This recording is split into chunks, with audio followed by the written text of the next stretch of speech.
Good morning! Welcome to Maria Rose Vlog channel.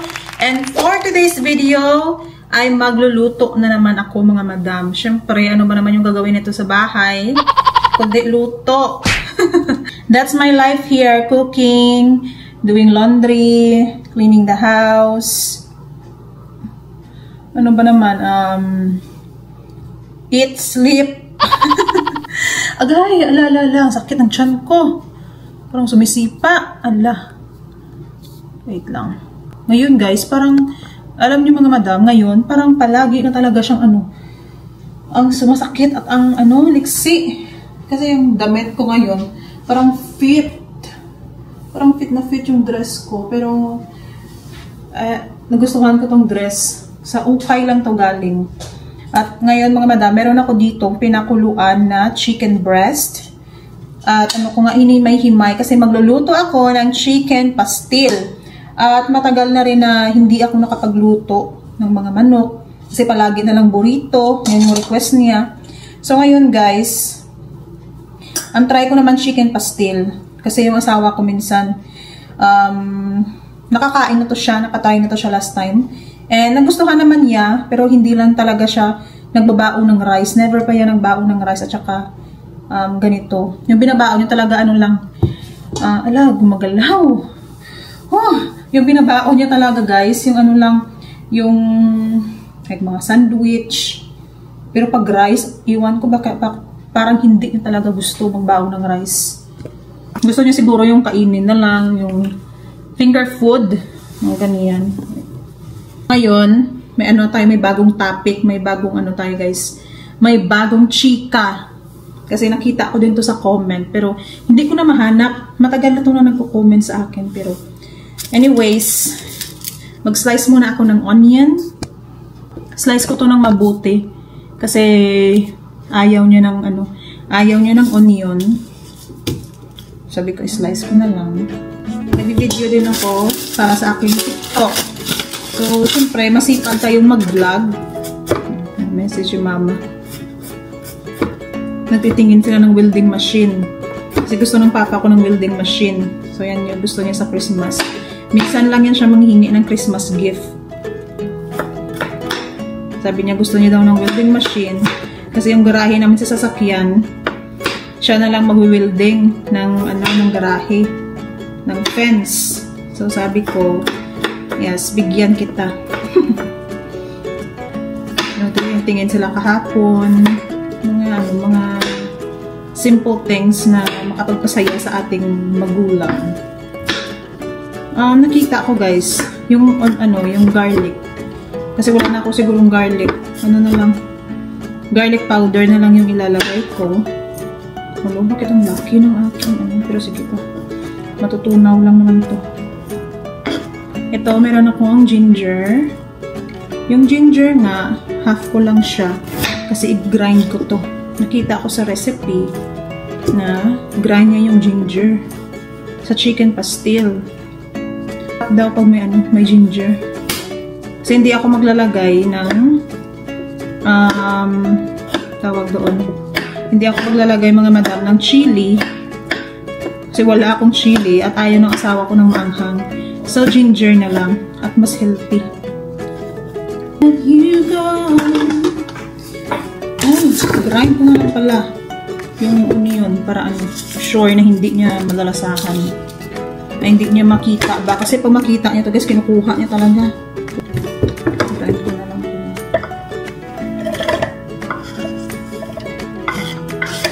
Pinong-pino to. Big help. Isahan. Yan. Maingay ito guys. Maingay. Kaya patayin ko muna. Ito mga madam, medyo mapino na siya. Pwede na siguro to. Hindi pala naging mapino talaga yung yung ginger. Pero okay lang sana hindi niya ma-feel na may ginger. Pero healthy din. Para nakakain din siya ng mga healthy food. Kasi palagi na lang walang sahog. Kaya ako nag-worry din ako minsan sa mga food na kinakain niya. Sobrang pihikan. At Nagpapainit na ako sa mantika. Ayan, mainit na nga siya. Ating ginger at saka ginger and onion. You can use chicken breast or chicken thighs. Expert. Ito manok, guys. Madami na.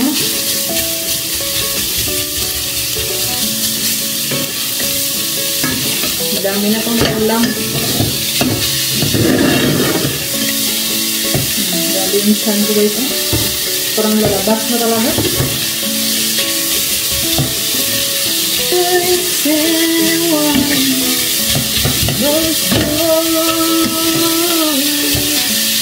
Kasi yung chicken, luto na naman.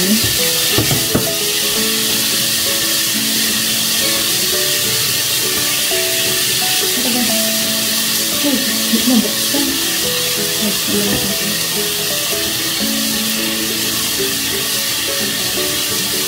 2 tablespoons. Then, fish sauce. Bigay lang ko sa akin. Mas healthy daw pag ganito. Mas maganda gamitin. First time kong gumamit ng fish sauce. Gamihan ko.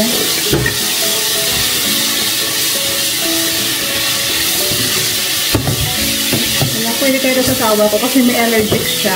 Try ko lang. Pwede. Continuous lang. Kalimutan ko. Garlic powder. Turmeric powder.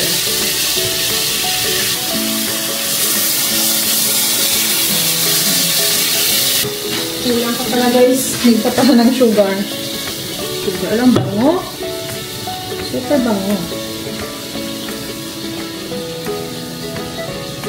2 tablespoon sugar. Gusto ko yung medyo matamis.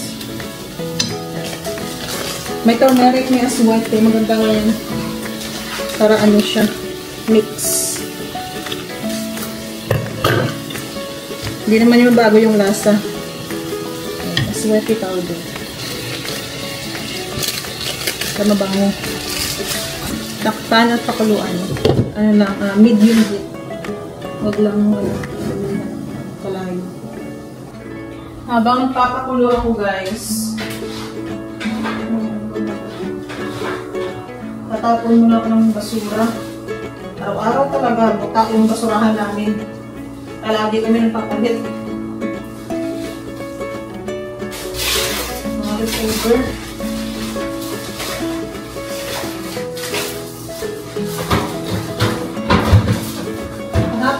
Palit ngayon, buka na naman.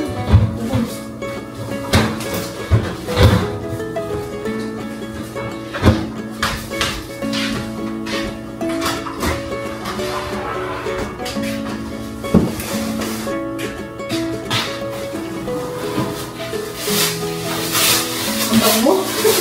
Nagugutom na ako.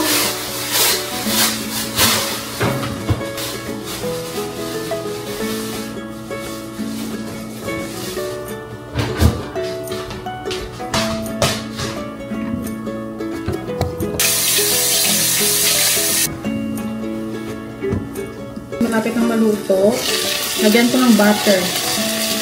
Kasi nakita ko sa video, nilagyan din ng butter. Mas masarap daw pag may butter.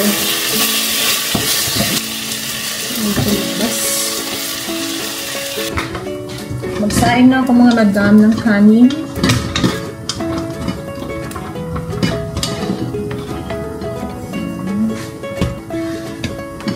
Dalawang cups lang palagi yung rice. Good for na to, guys. Good for 3 days. Pag ako lang. 3 to 4 days. Hindi siya napapanis. Tignan ko to. Luto na pa yung chicken.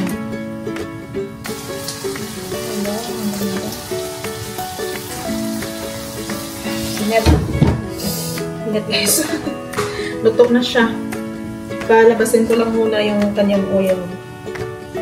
Ito na guys, yung finished product ng chicken pastil. Wala siya masyadong oil. Ayaw ng asawa ko ng madaming oil, kaya hindi ko masyadong nilagyan ng oil. Butter lang. Sarap siya guys. Medyo maanghang konti lang. Hello mga madam, ito na mag-chika na tayo. Wait lang. Hello mic test. Ayan, mag-microphone ako. Grabe yung galaw ng baby ko guys sa tiyan. Kanina pa to parang nag-Olympic. Ano tawag? Ng circus. Sa 1 minute guys, naisip ko yung galaw niya. Siguro mga 10. Super active. Sabi ng doktor sa akin yan daw pag malapit ka ng mga anak. Sign daw yan na healthy yung baby. Yan. Kasi na-topic ko to noon sa vlog ko. So may nag-comment na alala ko lang yung comment ng ganito. So gawan ko ng topic para may content ako today. Doon pala mga madam, nakapunta na si Afam. Nakapunta na yung asawa ko sa Pilipinas. When he was 18, kasi 18 years old siya or 19 hanggang 21. Ay, hindi. 18 years old siya hanggang 20. Seaman yan siya noon. So, yun yung trabaho niya sa barko. Kasi yung papa niya, nasa US Navy, and then yung brother niya, sa Navy din, or hindi ko alam. Hindi lang ako sure. Basta, nasa barko. Pero yung asawa ko guys, hindi yan siya US Navy. Nag-work lang talaga siya sa barko. Seaman. Kasi dito, hindi mo kailangan mag-aral ng ilang years. Like sa Pilipinas, mag-aral ka ng 3 years, ganyan. Pero dito, hindi pala. Need mo lang kukuha ng exam. So, nagkuha lang siya ng exam ng mga 3 months. Kung tama ba yung pagkakaalala ko. So, kumuha na siya ng exam. And then, nakapasa siya, pwede ka na maging seaman. So, that time, guys, nakapunta na yan siya sa Pilipinas, sa Cebu. Yung papa niya, nakapunta na sa may Manila, sa Olongapo. Or, yan ba tama? Parang ganyan na lugar.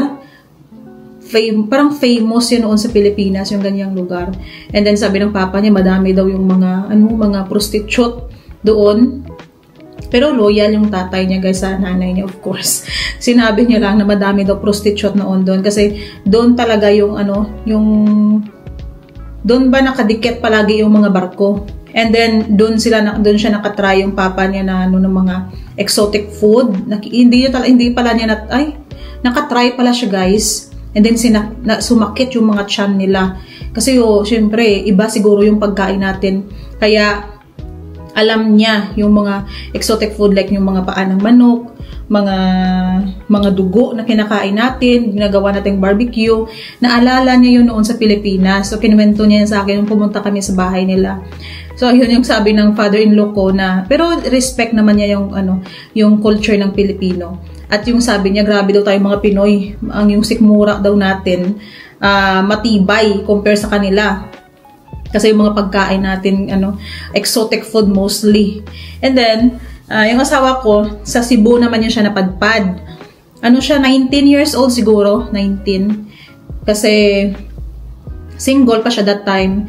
Na nakapunta na yan siya sa iba't ibang lugar, sa Asia, sa Europe. Pero as in guys, wala siyang picture kahit isa.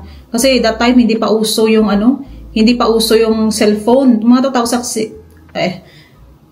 2006, 2007 yata yun nung nakapunta siya sa Pilipinas, 2008. Mga ganyan. Wala siya kasi ngayon dito sa trabaho. Wala siya kasi ngayon sa bahay, so hindi ko siya natanong ng exact. Mamaya pa siya uuwi. At ayun ng mga madam, naalala niya na sa Cebu, maganda daw doon. Tapos naalala niya yung karakter ng mga Filipino, friendly. Mga lang naman, mga 5 days or 1 week lang naman daw sila na siya na nakapunta ng Pilipinas. Nakastay pala sa Pilipinas. So, hindi rin, medyo matagal din. At ayun, naalala niya ng mga Filipino daw, hospitable, mababait, friendly, masiyahin, sa Cebu.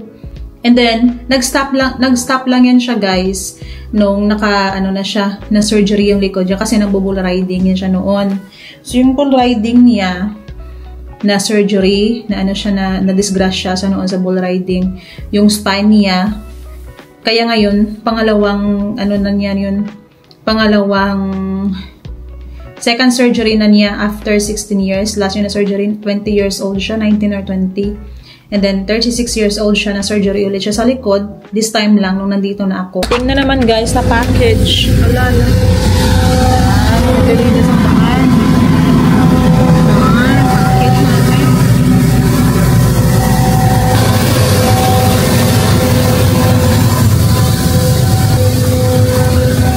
natin. Automatic na dito yung mga naglilinis ng daan. Yung mga tanim ko, nilagay ko sa labas. Buti hindi siya mabigat. Malalanta. Kanina ko lang yung nilagay umaga para mainitan. Dumating na siya guys. Ayan na.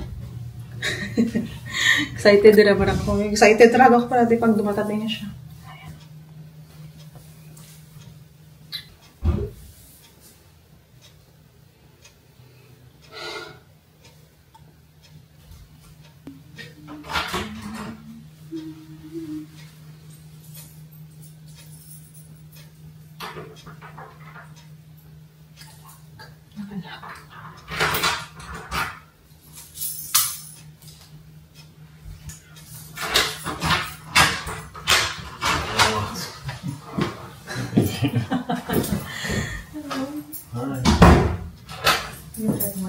No.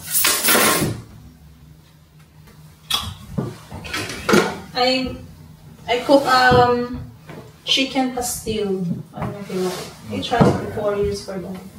It's just a chicken breast that I saute. Yep. Yun na guys, so try it. I'll try some a little bit. You want rice? Sure. Don't trust me? You're gonna eat now or just later? Just later.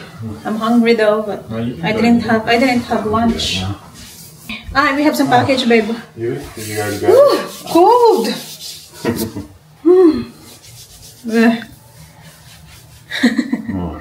So, ito na yung my husband's shirts na in-order niya kasi naka-sale. True Classic. That's my gift for you. Oh, thank you.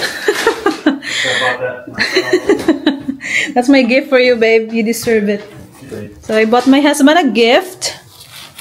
Daming t-shirt, guys. Kasi nag-sale. Black Friday sale. Magandang quality. The good quality is, what does it call?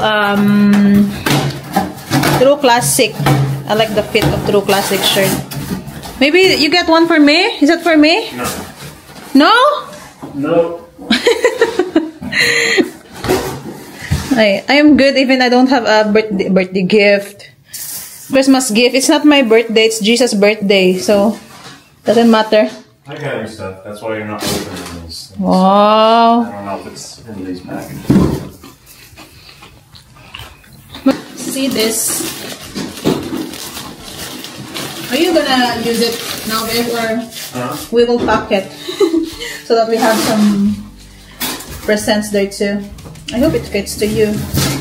If not, can you return it? Yeah, I don't know. Maybe, yeah, probably. I hope it fits. Ordered XXL. My husband size is XXL.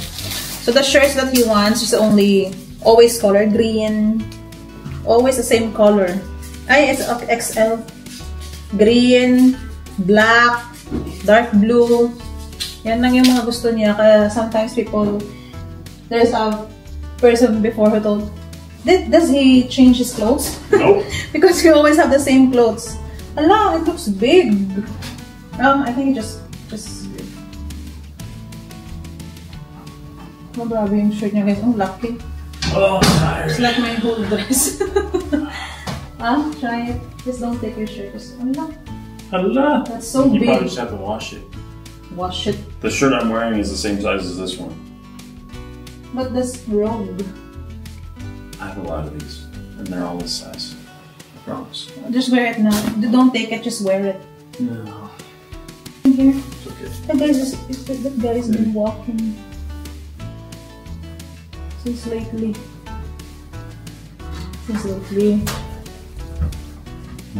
Yeah, he's been walking there since 2 p.m. I don't know. Is he even like looking over here? No. That's why I told you, babe, don't put in there because you need to return it. Delivering my husband's dinner. Delivering food. Yeah. It's your first time to try it? Or second time? Chicken pastil. So let's see if you like it. Okay. Nagbi-video kami, guys. Wait, babe, because I'm gonna, it's just chicken. Okay, I'll put the camera in here. Seems like I want to drink Coke Zero. Where's the face mat? And all the things in here. It's a chicken. You already tried it last time. It's a little bit bitter, no? I like it. It's good. That's why you need to. I think I need to. You need to really cook rice. You want to bring it tomorrow? Yeah. With rice? Yeah. For your lunch? That sounds good. Thank you. That's just a chicken though. Finally, my husband is not eating the. What is it? This would taste really good in a tortilla, though. If you put a I know. tortilla. Maybe a burrito. Tortilla. Burrito. Always burrito. Wow! And then, after this, we will going to try I'm not bibingka. gonna try that. Babe. Huh? I'm not gonna try that. Bibingka? No. No. I need this one with baby. It's just baby rice cake. Do you remember that lady who baked you something? No. I don't remember that. Mga madam, maghuhugas na ako ng pinggan kasi tapos na kaming kumain. So, busog na busog ako. Bukas, maaga ulit akong gigising kasi gusto nito magbaon ng chicken. Yung chicken pastel na niluto ko, lagyan ng rice. First time na magbaon ng ganyan. Salamat naman, nagustuhan niya. And then bukas magluluto ako sa breakfast ng egg, omelette na may bacon. So, yan yung yan yung police. Yan yung gagawin ko bukas. What's that? Chismis.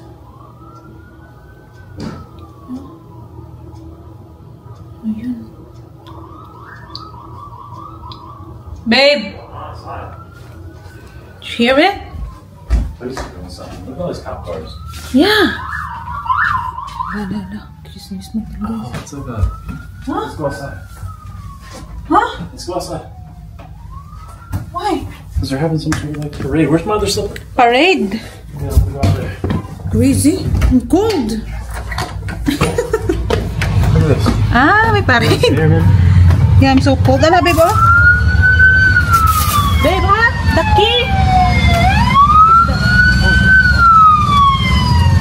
May parade pala, guys.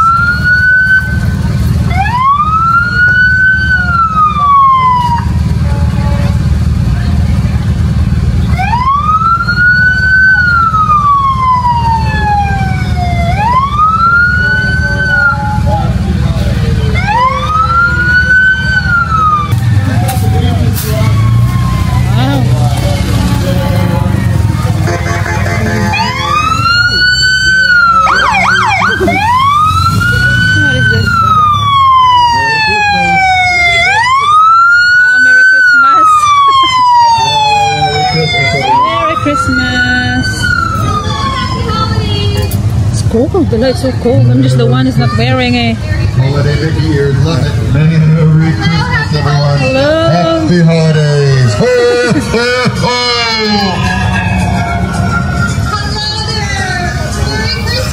Oh, I think they passed it in there.